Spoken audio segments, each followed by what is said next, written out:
Dr. Ramon Martinez is with the La Raza Historical Society. They're great friends of the Milpitas Historical Society, and he's also a member of the Milpitas Historical Society. And he's going to talk to us about Josephine Guerrero, who now he's shopping for books. It was one of our prominent citizens, who many of you knew. Yes, Karen. So I really feel that, so Allison, you've been part of the Historical Society for a long time. I think since you said you were moving, you want to say a few words. I think she should, you know, like, you're not going to come back, is that what you're saying?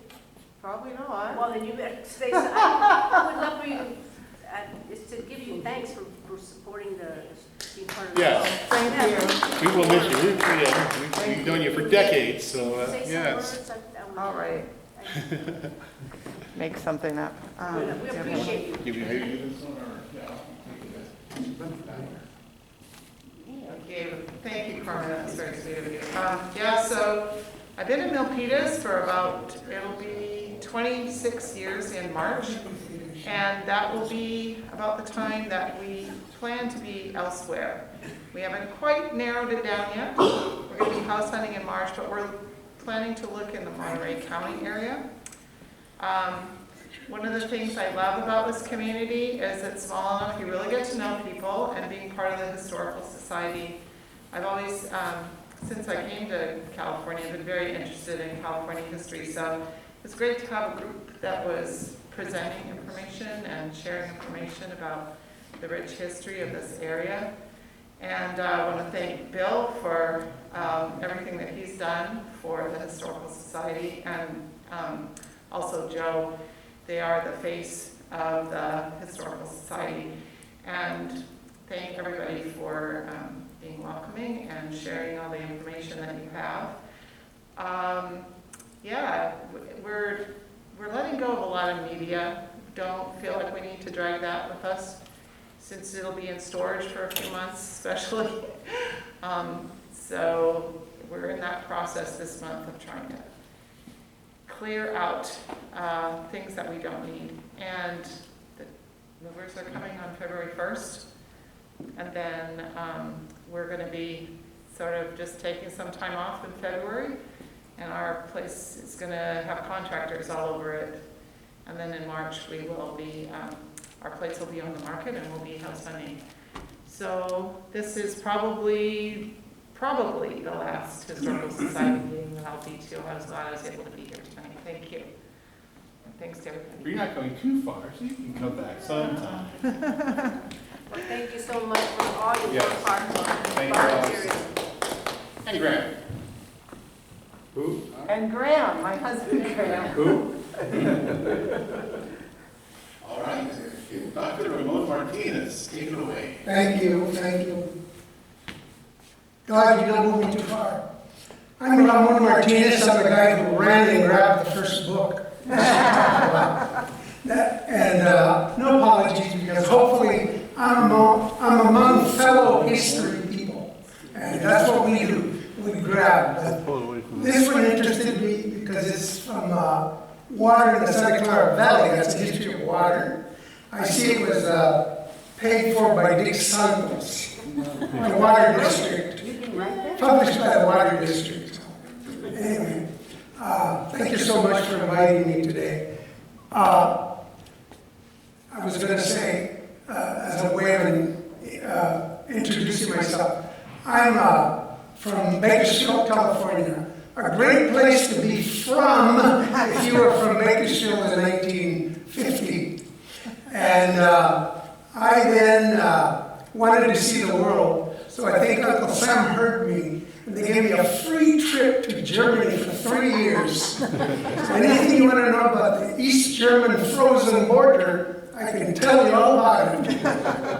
But one of the things I also learned in Germany was you better get an overcoat.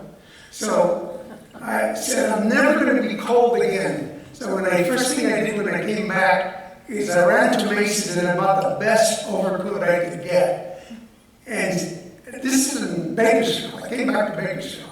I didn't know I was going to end up in San Jose, but I got a call from a friend who was at San Jose State. She says, get over here. So I jumped in my VW, kissed my mother, came to San Jose in '69 and never went back other than to visit. But I came with my double layer overcoat. And again, you know, I don't need much of that here.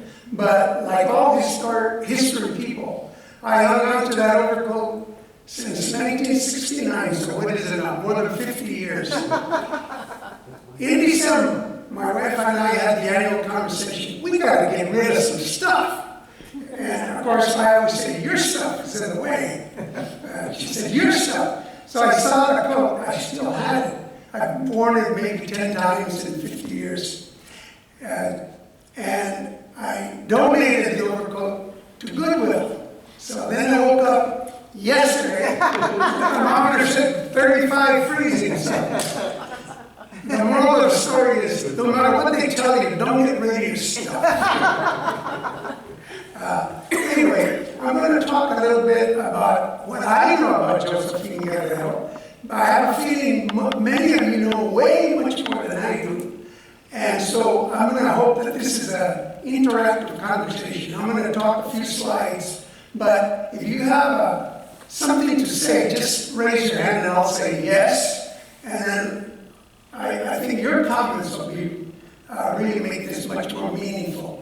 But the point of this presentation today is just to talk a little bit about how Milpitas is here, but Milpitas is affected by many, many places, but Milpitas affects many other places. So I'm here to talk about the Mexican population that I know a few of here, and how they have affected different things. Okay. So I'm from La Raza Historical Society, and we say La Raza because there are so many kinds of Latinos, and then we get into the words. You know, this is not a college course, and in this day and age, we hardly know how to talk to each other because there's so many labels we need to remember. But the Mexican people here refer to themselves as La Raza or La Colonia. That's what they historically have called themselves. And I always use the term Mexicans, but I'm very aware that there are many, many, many other Latin groups here. There's Puerto Ricans, there's Central Americans, there's all kinds of people. So remember that I'll say Mexican people, but I'm aware that that means much more than just that. Otherwise, we'll sit around and fighting labels all day. And then I just wanted to show you our logo. And the idea, like in this presentation, I call it Josephine Guerrero, an American story, because people will see me and they'll think I'm going to come and talk about Mexican history. No, this is American history. And our organization is about American history, the people of La Raza in this valley, and it's very, very complex. But I'll talk a little bit later about that logo. So here's Josephine, and she was born in Chicago, and her family, actually, her family was here, then they went to Chicago for different reasons, then they returned when she was 2. So these are some pictures that I got from some material that I got from her niece. And these are other pictures of Josephine. And then, so already now this is the first slide that has to do with Josephine is here, and you know she's been here since she was 2 years old, and she grew up here, and in the 40s, you know, I'll be telling you about what she and her husband Jake Guerrero, what they were doing in the 40s. But in the 40s, I didn't want to overlook that the Western Pacific Railroad here is really, really important. And as soon as I told one of my fellow people in our group, he said, my father came from Mexico to Milpitas in 1942. And he was a railroad worker in Mexico. And the Western Pacific has a lot of track in Mexico. But it was the war, and they were building building the Milpitas station because the traffic up and down the state, all the feeding the troops, all the war material that was going back and forth was coming from Oakland and the Bay through here. And so this place exploded at that time.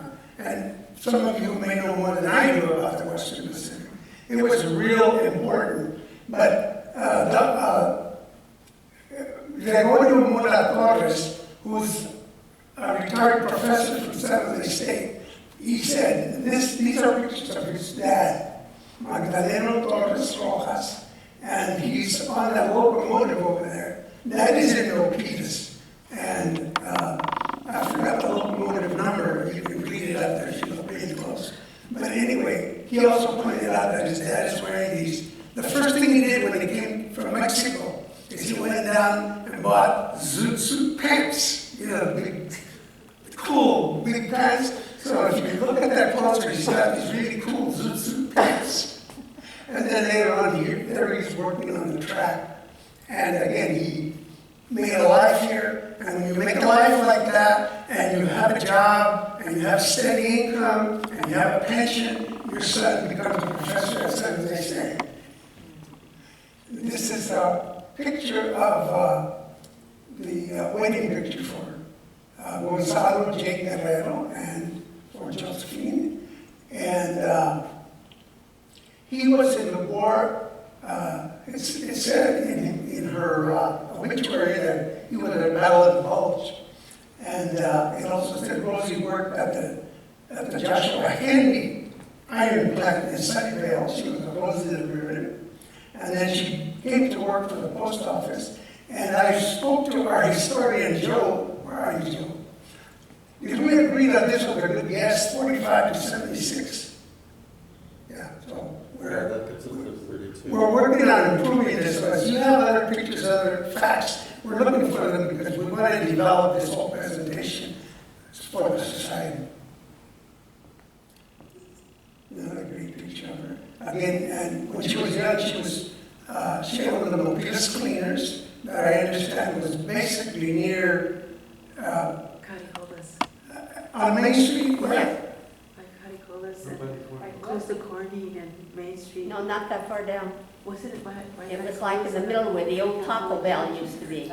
Oh, okay. See, I told you you're going to There was a know place what there called Fred's Camp, Oh. where he used to rent to the workers, Ah. and it was right in the front. Thank Was you. the cleaners on the east side of the street? By Taco Bell, west side. Where the old Taco Bell used to be. Oh, really? That's where California was. Okay, moving on. Here's some pictures of Josephine that I found in a couple of magazines. And I especially like her picture over there when she's the assistant postmaster. So we have to take a closer look at that. That's a great picture.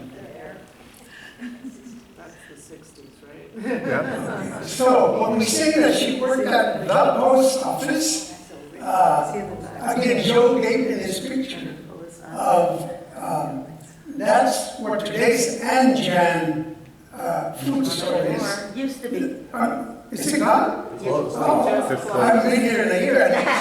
Whoa. Well, anyway, that was the Anjan building, which was previously Pacalisi's pharmacy, right?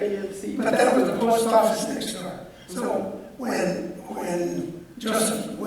I understand Josephine worked in the post office, it was a little room. It had a lot of just boxes, PO boxes, and people used to come and pick up their mail. Yes. When I was growing up on Main Street in Milpitas, and then we moved over to Milford Village, the post office was right here, No, that was the next one. right next to the railroad track.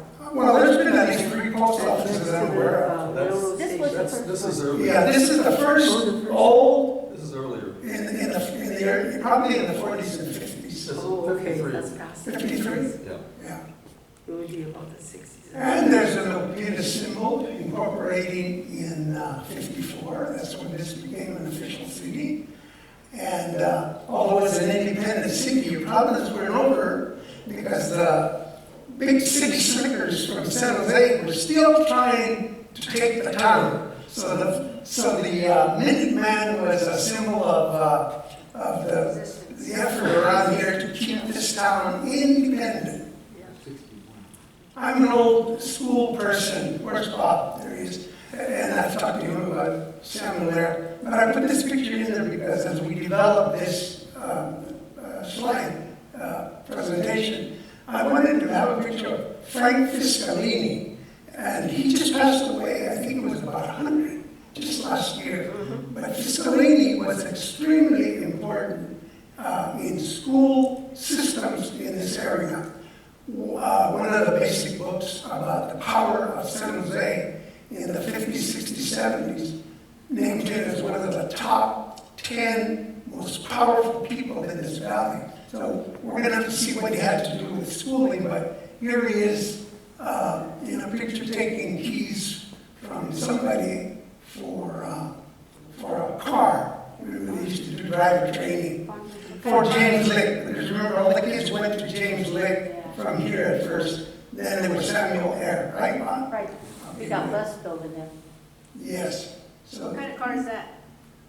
it's called Free. Looks like Looks like your Chevy. It does look like a Oh, Chevy. yeah. I just got one. So Josephine has all kinds of, I don't know when the lady ever took a nap, but she was a real go-getter. So these are some of the many, many things she did during her time here. You can look them over for yourself. And even when she retired, she was part of these flying doctors. And Yay, flying doctors. okay. She just kept on. Yeah, Josephine was very much involved in the first library. Right. Yes. She was, this is just more time-study stuff. And then this is a little picture that I had an interview with her niece, Dr. Erlinda Martinez. And she told me she might be trying to drop by on us, but I'm not sure she's going to make it. But anyway, she told, when I visited her, she was showing me all these newspapers that she has. So Historical Society, we're going to need to talk to her about the collection she has, because she has every article that had anything to do with Milpitas and her. And she also has two treasures I'm sure we want to look at, because Linda told me that she wanted to show me her two mink coats. But these are from a brochure, I think, in '62, talking about somebody a kid putting up a sign that sign says Milpitas has 600 people. And then the proud new edition was like 5,000, but Milpitas just exploded, right? There's a little bit of population stuff. And I only put, the part about the 60s, 70s, 80s. But you can see they're in the 70s. It went 300%. So lots of stuff is happening here.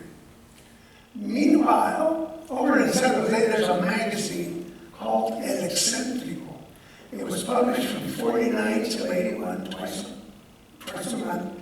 And it's in that magazine where I saw pictures of Josephine Guerrero some years ago. You'll see why I suddenly got interested in her. But you can see this, some of these things, all the works. We've had these all digitized, 700 volumes. They're free on the internet. And these were what the covers look like. And you were really a big shot in this town, in San Jose, if you got your baby picture on the cover or your bridal picture. So these are some of the covers. Pretty. Now, meanwhile, there's somebody else in Milpitas area, and it's the fellow up top there is Harold Martinez. Now, I'm holding you down, Nick. Holding it. Dick has some great stories. But Harold was a young guy who lived in El Viso. But there's El Viso, Milpitas, it was all, the kids the kids running around, like his buddy Dick Santos. And they went up and down and had sports teams. But he wrote a column in this magazine, and he spoke a lot about lots of things about Milpitas for many years. So that's another source where we're going to be able to dig out lots of Milpitas stories. But I put this picture up because one of the members is this guy here named Frank Kawakami. And so maybe you can tell me, but it was very integrated. So as we go, we're going to talk about how integration, segregation, all these issues were flopping all over, not just Milpitas, but in the 70s and 60s. But I'm saying there was, what the people were doing is different. Now, Dick, it's your turn. I remember listening to the story where you guys had a baseball team. Tell us about the baseball team. Well, that's the first year, and Harold, we lived in Alvisa, and he was my neighbor, and we used to hitchhike over here, and this was a school and practice. And when I turned 16, I joined the Club Riviera. Are you in there? No, this was the first year. Oh, first year. And it was the billiards here in Cracolisi building that sponsored us. We played in the Mexican American League. It was fast pitch. And Harold's right there to the left of second to the end, and he had a deformed hand. He was his left hand only, so he would catch with this, throw the glove down and throw, and he was a hell of an athlete, a wrestler, all kinds of medals in high school, and a track star, and a hell of a nice guy, and he was a mentor to me. Yeah. And later on, I'll tell you more about Harold because... And Coach Paul Ramirez worked in Ford plant, lived right off of up there by Penitencia, and I just saw him at Harold's funeral the last time I saw him. Yeah, I had a chance to work with Harold for a few years, and at that time, I heard Dick's story. But anyway, you'll hear more about Harold later. And again, this is a column that he had in this magazine, and in that column, if you look at the details, he's saying that the club had a booth at the First Frontier Days event out here and the different fundraising things they're doing. So he's reporting about Milpitas. Now back to Josephine. Meanwhile, she's busy on the library commission. And she was on the commission since the 50s, bringing library to the city. And she was on it all the way to the 90s. But she helped bring the library, I believe that was at next to the city hall. That library, it was called Civic Center Library. But I also am told that when you went into that library, over the children's room, there was a mural of Josephine. And I don't know if anyone has any pictures of that. The senior center. Say that again? You've got to enter the senior center. Right. Above this big mural. Yes. A lot of people. And I went in there, but there's nothing there now. But I'm not sure that was there during the library exam. No, it wasn't. That was new. That's where the mural is, though. Yeah, no, I'm saying, wasn't that the library she brought into town? That branch was the first big one. Well, there were several libraries. Yeah. The first one Was was actually here when It was it here, stopped yeah. as a grammar At school. grammar school. There was a library here. Then I think what happened was there was a temporary library that was up on Dempsey, next to what you used to think of as Savers. Yes, That's right. yes. It was kind of a remote library, a satellite library, and then when City Hall was built in the 1970s, that's when you had what is now the Barbara Lee Senior Center. That was the library adjacent to the City Hall today. So it was at that library somebody told me there was a mural of her, but I'd never seen it. Yeah, that would have been maybe about the second, third library. Okay. And so when I visited her niece's home, she's got boxes and boxes of plaques and all kinds of things that she was given. And those are pictures of a lot of personalities here in town. I'll read some because some of the old timers might know some of these names. Pardon me. Raymond Cooper, Mrs. Eric Thorenson, just a couple of names. But this is all going to be available on the internet, so you can take a closer look at it. Now, back to the Ford plant came in, right, in 55, and Milpitas is hosting Governor Night, and Henry Ford too. There's a picture on the cover of the Milpitas Post, only 5 cents, and so that was, I'm sure that was a really big deal. Then later on, right in 61, you got the GM plant. And this is a picture from the freeway of the GM plant. That's another whole story. But the point is, all these plants brought you the United Auto Workers, and it brought you Walter Luther to have an effect here that's way bigger than we realized. But I put in this picture because in 65, I'm a college student running around San Jose State with the great boycott stuff. And Doris Harmon, Montaño, our mayor, she may have been there too. She was a mere child at the time. But anyway, here's a picture of Walter Luther in 65 in Delano. And to his right is Cesar Chavez. To his left is Larry Idiom. And Larry Idiom, you know, you just named a park, the Delano Manones Park. Now, Manon means the older brother or uncle.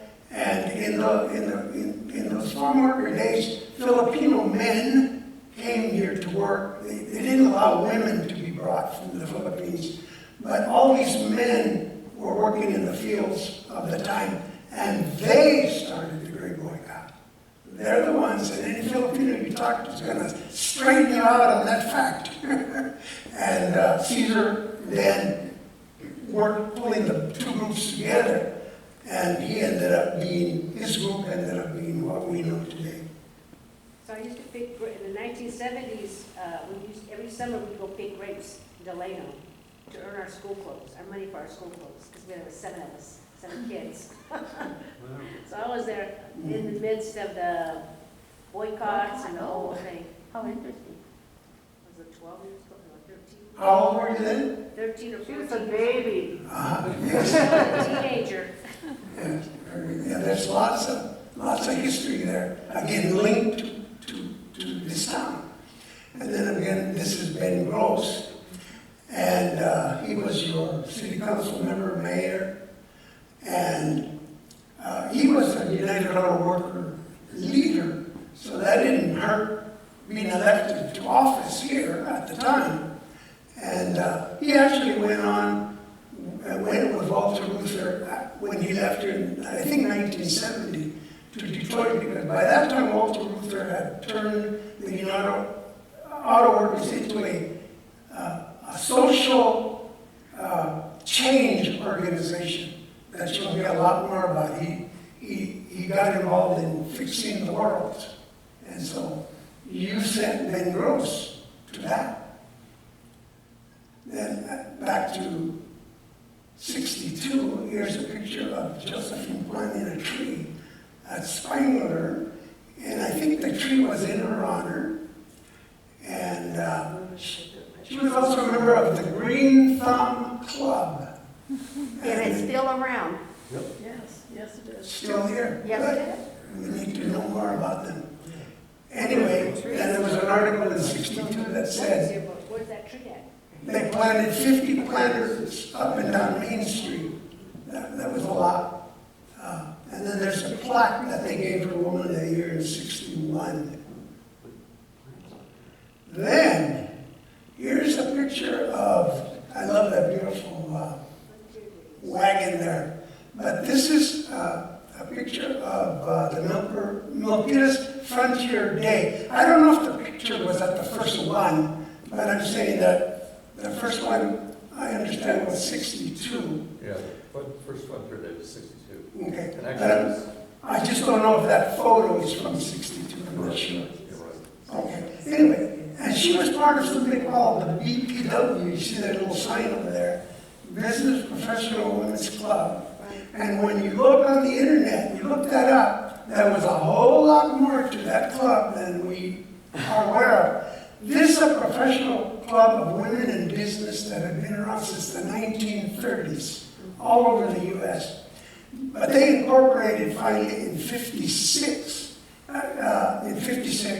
but obviously the Milpitas group was one of the first groups, part of that. So that wasn't just a bunch of ladies hanging out. This was a national business organization of women.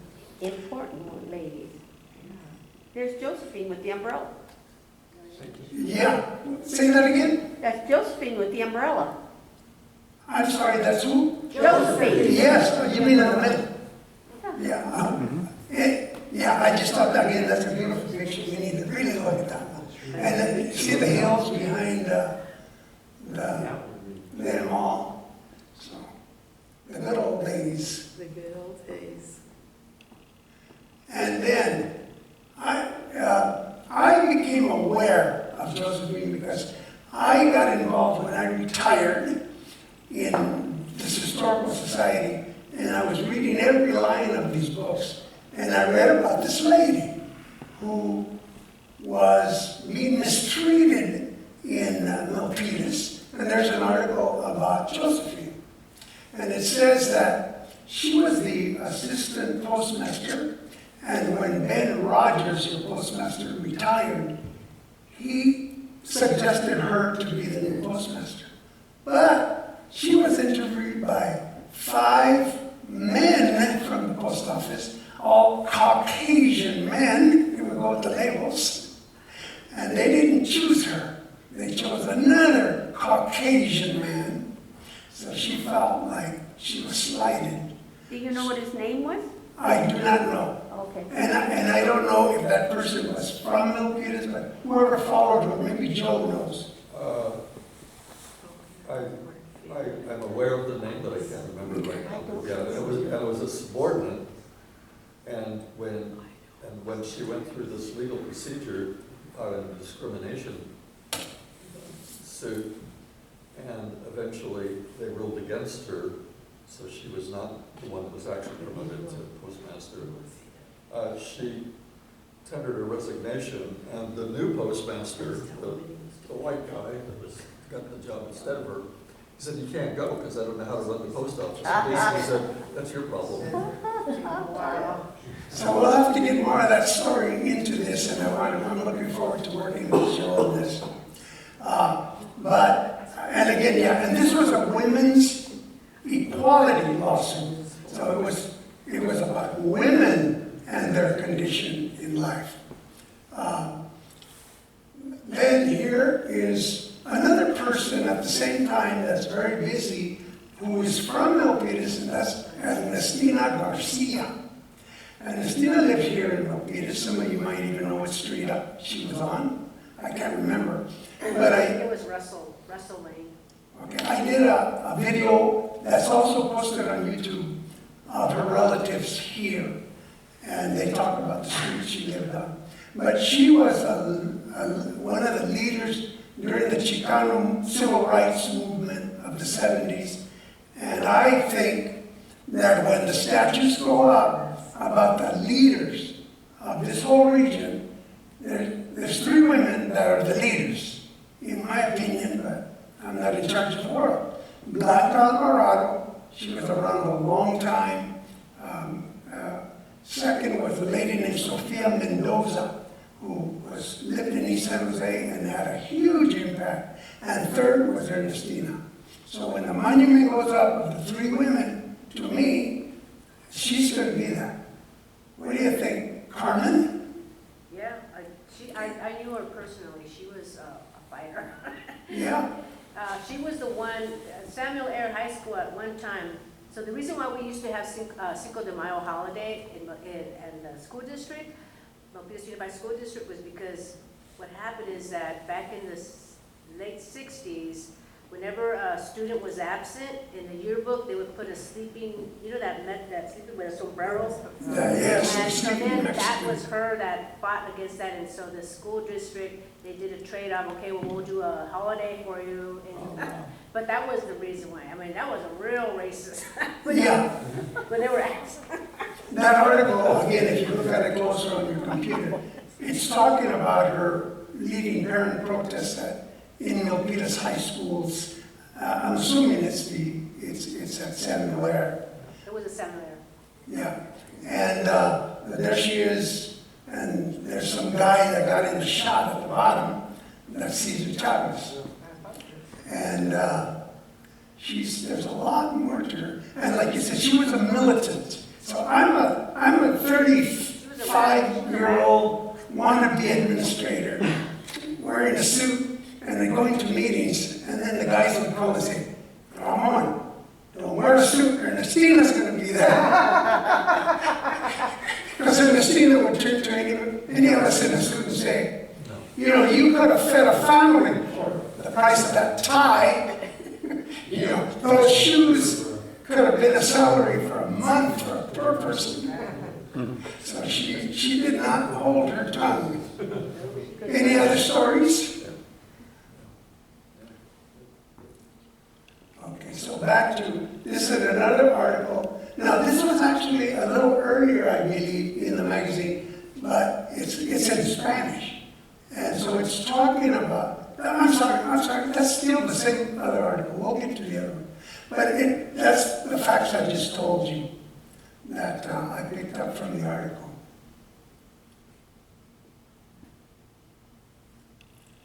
And this article is talking about her before the Injustice article. But it's talking, she's in the Galería de Luchadores. She's in the Gallery of Fighters.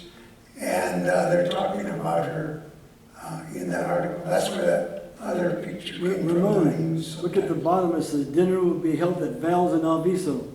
No, you picked that out. Say that again? On the bottom of the article, Injustice, A dinner. Uh-huh. see the bottom, it says the dinner will be held at Val's Restaurant in Alviso. You were right. It's not spelled. So, again, the magazine itself, probably a year before that, was still all in Spanish. And then this is probably a couple of years later, it all went everything to English. Now, back to Harold Martinez. Harold Martinez, who was Dick's friend, he was in this region all the time and always involved in Milpitas and Alviso.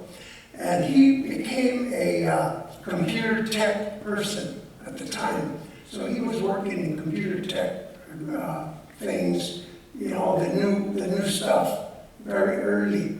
But he was a friend of Josephine, and he told me that her lawsuit actually is the one that kicked off this lawsuit a few years later, in '81.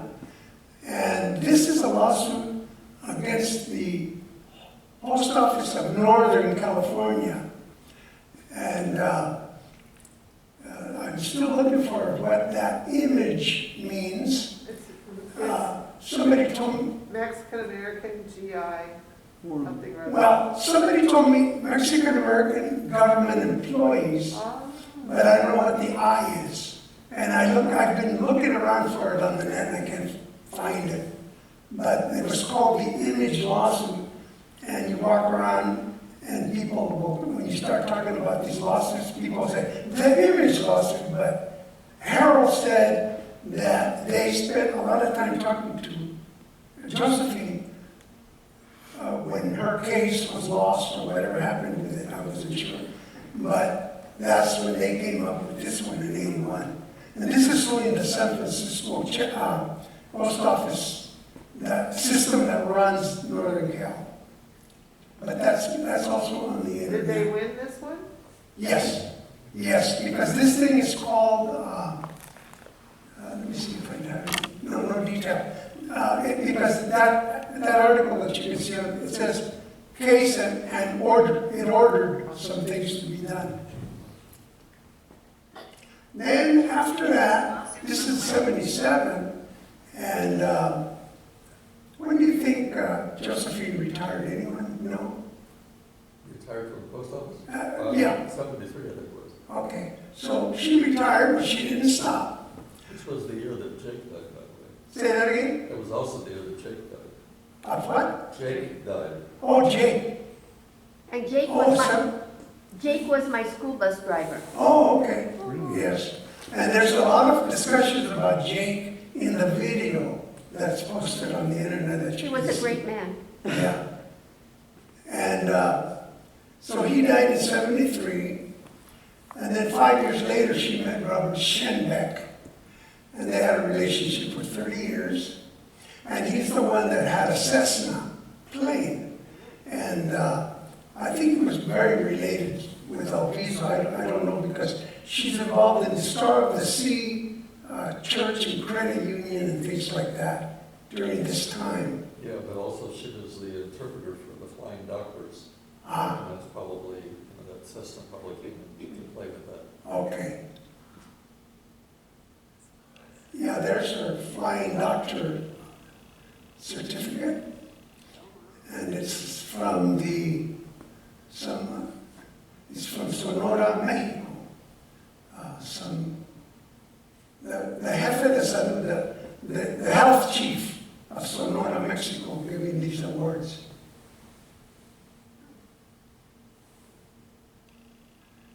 So this appeared in '84 when she left Los Gatos to move with her niece.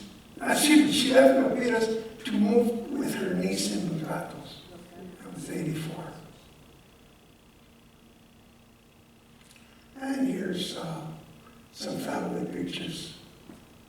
And she passed away in 2016.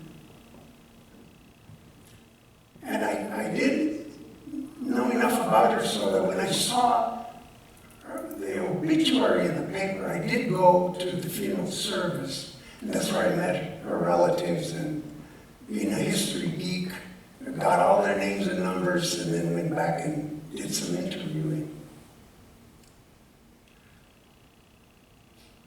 Where is she buried? It's in Santa Clara.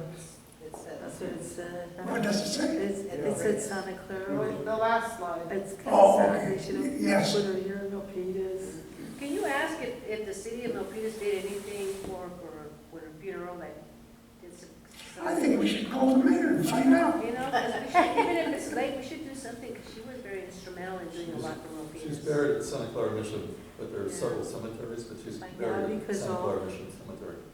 She was raised over here on Windsor Avenue at the Yes. end. Oh, wow. There was a house there. And it was right next to the Pimentel house which my aunt and uncle lived in. So she was raised there from a young girl. Yeah, because my parents and all the neighbors that lived in my neighborhood are buried right here at Scott Creek and right there by Dixon Landing. You're going into Warm Lima Springs. Mortuary. Yeah, almost everybody in the neighborhood in Milford Village is buried over there. And it's a shame that they put her in Santa Clara. She should be She here. knows the lawsuit. Yeah, I don't know who made those decisions. She Sure, became, maybe the family, by the way, for Her your family, probably. Windsor, would she it ever was post like one block to the south of the garage. Yeah, we We're within one block of where she was. Oh, Skipped over okay. that. You know, I didn't know.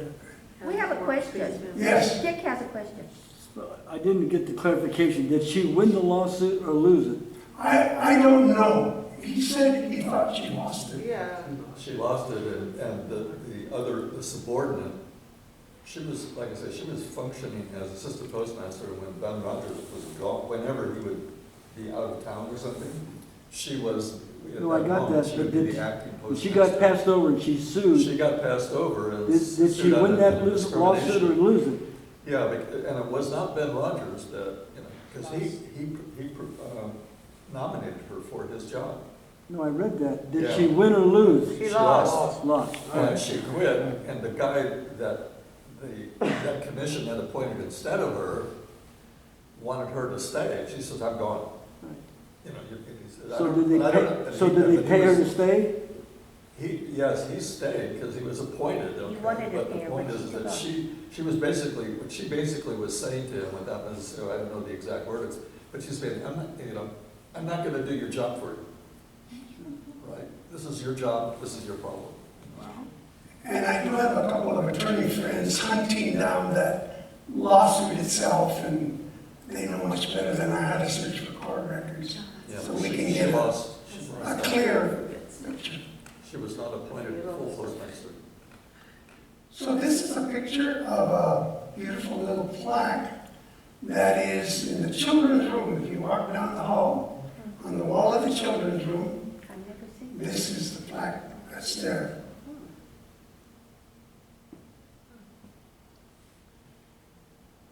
And right above it is the Bob Keeley Reading Room. He was also with the Library Commission for many, many years with Joseph, Robert Keeley. Who is that? He just passed. What's his name? Robert Keeley. Robert Keeley. Big part of this, of the Library Commission. Okay.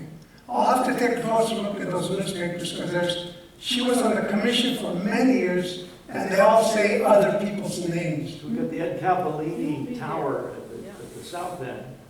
And at the north end, we have the Bob Keeley Reading Room. And then Josephine's right below with this activity room. I wonder if there was another person though on the Library Commission. There's pictures in the slide presentation that I didn't pay a lot of close attention to, but they have names of people.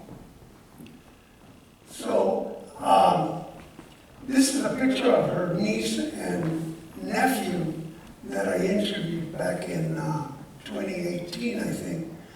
And these are the links where you can look at the videos on YouTube.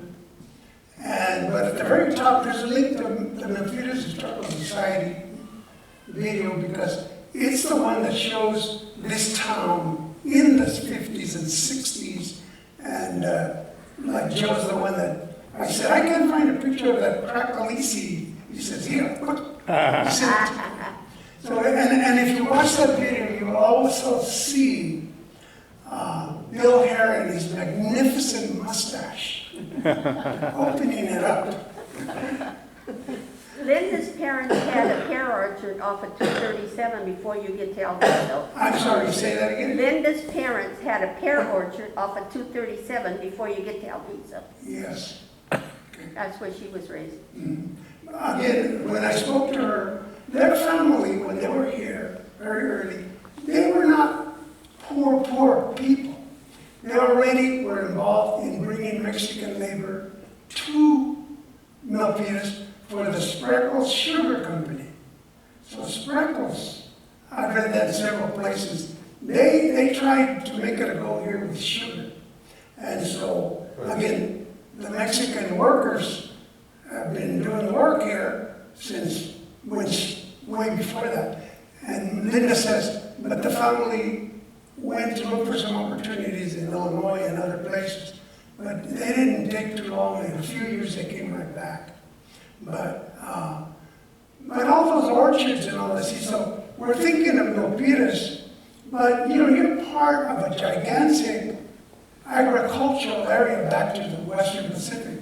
The food to feed the troops all over the world, it came through right there. That's when they first expanded the Western Pacific, just to get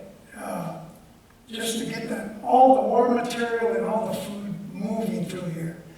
And Dr. Mora Torres told me that his dad used to tell him they spent a lot of time in the later 40s, in the war, 44.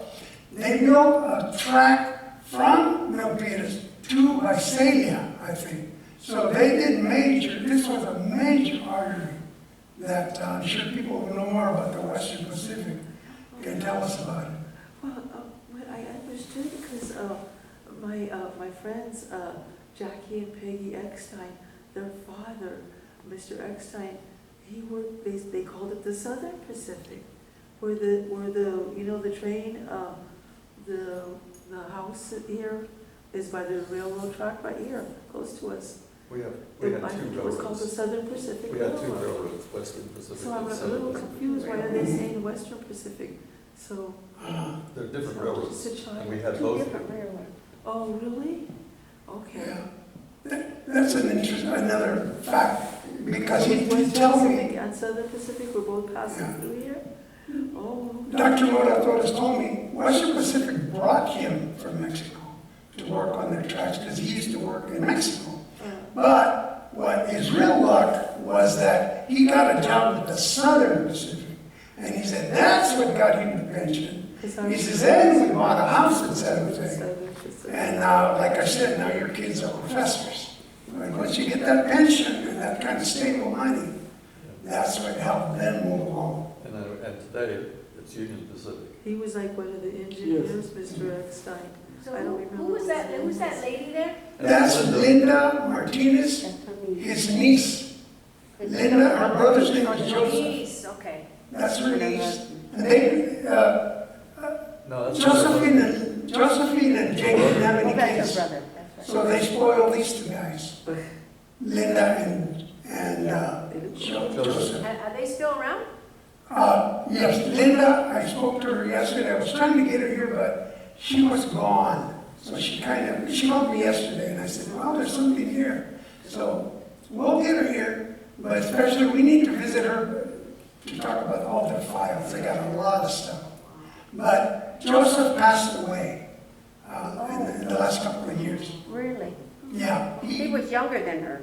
Yeah, and he, in the videos, you'll hear him talking very slowly, real marked speech.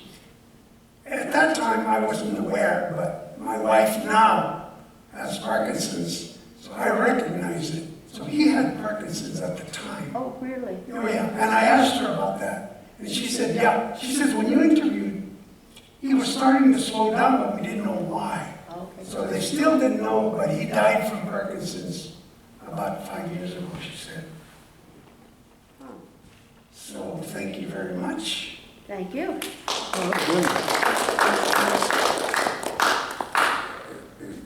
Wonderful. Do we have any I have a questions? question to ask you. You said that you work for La Raza in San Jose.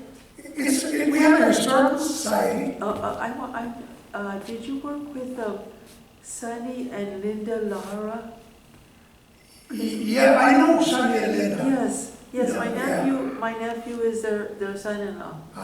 Yeah, Sonny and Linda Lara. Sonny's one of the, they used to be the old Gang, kids in trouble. yeah, Well, he became a minister. and he turned So it he has got a out. big ministry in San Jose. Well, he pulled my nephew out of trouble. Yeah, My sister couldn't control him, and he took him in, but he didn't know that my nephew was gonna run away with his daughter. yes. And he became the grandfather now of their children, and they're happily married. My nephew is now the grandfather of his children's, his daughter's Were children. any of them from Milpitas? Huh? Were any of them from Milpitas? Linda and Sonny Lara, Yeah.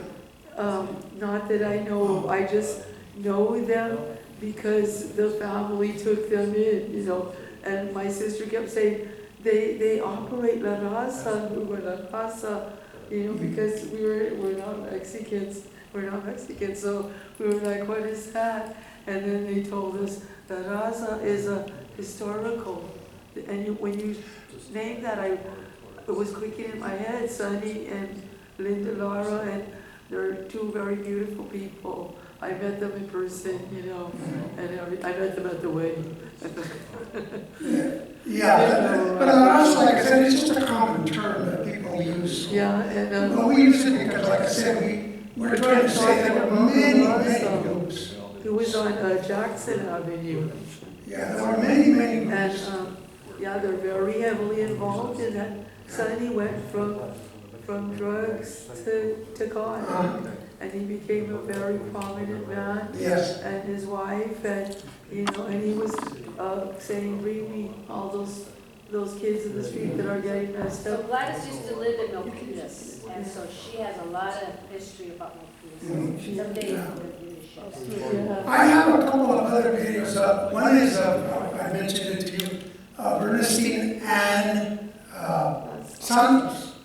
And Ernestine and Santos, you said you knew her as Ann Santos. You said her Frank, you knew her husband Frank. No, he was a welder. What's the last one? Oh, me? Yeah.